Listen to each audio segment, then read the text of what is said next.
Aujourd'hui, c'est vrai, il y a une équipe de Bretagne qui revit donc pour la première fois depuis 25 ans et qui, face à elle, va avoir un Breton aussi, Claude Leroy, qui est à la tête du Cameroun. Alors c'est un petit moment d'émotion au stade de la Route de Lorient, même si on est loin, il ne faut pas se tromper, hein. C'était hier la finale de la Coupe d'Europe, hein. On est loin de Real Juventus aujourd'hui, même si les maillots bretons ressemblent un petit peu à ceux de la Juve, ils sont aussi aux couleurs de la Bretagne, noir et blanc. Mais c'est un match sympa où on va voir des joueurs qui défendent un petit peu une identité quand même, qui défendent une culture. Tous ceux-là sont venus tout seuls, sans toucher d'argent, et ils étaient tous volontaires. Ceux qui ne sont pas venus, parce qu'il y a quelques-uns qui ne sont pas là, parmi les 88 footballeurs bretons qui étaient sélectionnables, c'est parce qu'ils étaient soit en tournée, soit blessés. C'est un petit moment d'histoire, c'est vrai, comme la Bretagne aime bien s'en offrir de temps en temps. On a vu qu'il y avait une colonie camerounaise qui était là, et c'est vrai, il y a une vraie envie, une vraie volonté chez tous ces joueurs bretons de répondre. Regardez, voilà, tous les Camerounais qui sont déplacés. C'est un match d'ailleurs, tiens, on va faire une parenthèse, qui par le biais de Canal Horizon est diffusé au Cameroun. Ce soir, tout le pays est devant sa télévision. C'est un match important pour le Cameroun, et puis c'est un match important pour la Bretagne, parce que les organisateurs, et Charles, vous en faites partie quelque part, parce que vous avez eu envie de mettre sur pied ce match, ont envie de revoir cette équipe de Bretagne tous les ans. Alors vous l'avez dit, ils sont 88 au départ, mais tout ça, ça obéissait à des règles très strictes, hein. N'importe qui n'est pas en équipe de Bretagne. Oui, bon, c'est surtout Gérard Russo et Franche Gaume qu'il faut remercier, parce que c'est eux qui ont fait tous les efforts.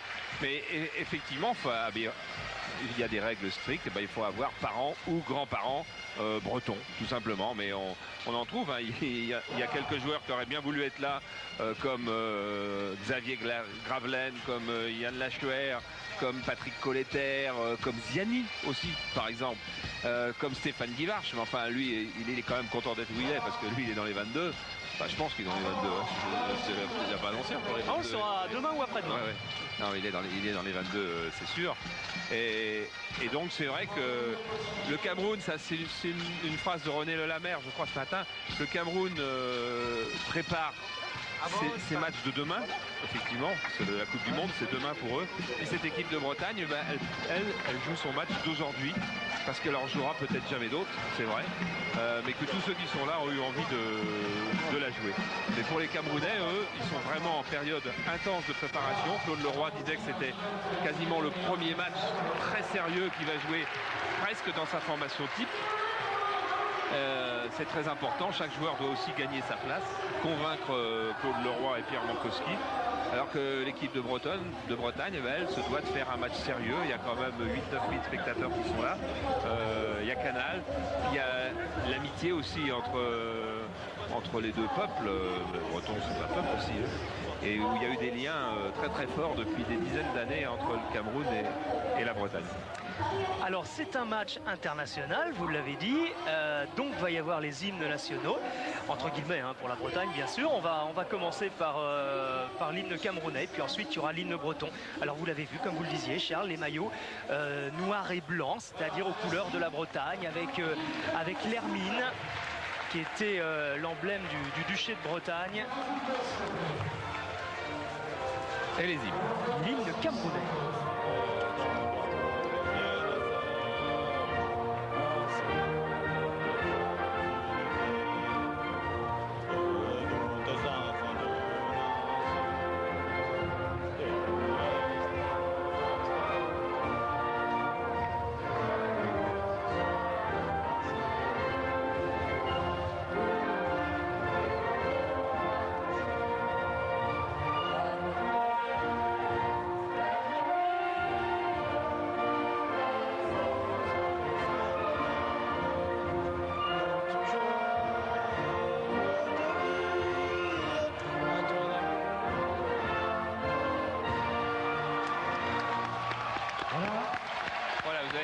Reconnu quelques figures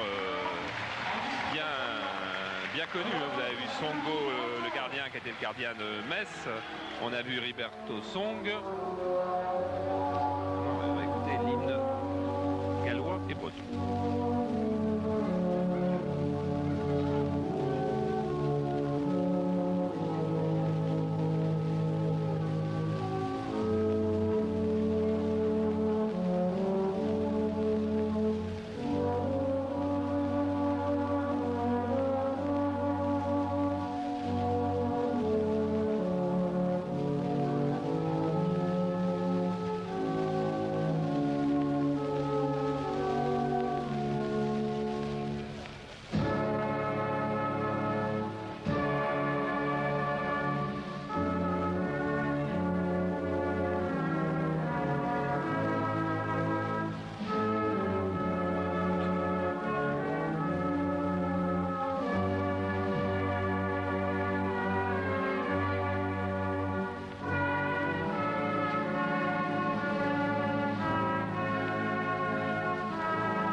Place au sport, vive le